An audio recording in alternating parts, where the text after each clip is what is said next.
අපි හිතාගෙන හිටියේ පින්නතුනේ මේ බණ අහන්නේ බෞද්ධයෝ විතරයි කියලා. ඔය අද උදෙත් නේ මුස්ලිම් පවුලක් නුවර ඉඳලා ආවා මේ බණ අහනවා ඔයා බලලා යන්න ආවේ කියලා. හැටන් වල දෙමළ ව්‍යාපාරිකයෝ දෙන්නේ එදා දෙසැම්බර් 1 වෙනිදා උදේම පන්සලට ඇවිල්ලා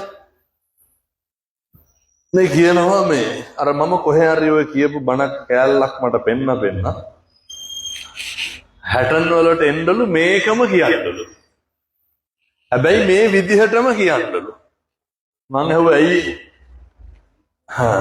ඔයා කියන්නේ මොකද්ද කියලා. එයාලා ඉතින් දන්නේ නැහැ. ඔයා මෙයා කියලා කතා කරන්නේ. ඔයා කියන්නේ මොකද්ද කියලා තේරෙන්නේ නැහැ. ඒ වුණාට අහගෙන ඉන්න ආසයි.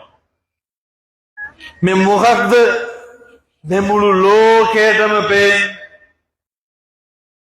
අර සවුන්ඩ් කරන කට්ටිය කියන ටියුටර් වැඩි කියලා ගත්තේ ඇයි? මේ තමයි මුළු ලෝකෙටම මේ පේන ආශ්චර්ය මොකක්ද? මේ දෙන පණිවිඩය මොකක්ද? මේ තමයි පින්නතුනේ අර බුදුරු දේශනා කරන සබ්බ රතින් ධම්ම රතින් ජිනාති. භාග්‍යවතුන් වහන්සේ දේශනා කරනවා මේ ලෝකයේ තියෙන මහා විශිෂ්ටම රතිය තමයි සියලු රතියන්ට එහා ගියපු රතිය තමයි ධර්ම රතිය කියලා කියන්නේ. ඔය මෙහෙම දේශනා කරන්නේ පින්නතුනේ බුදුවරු.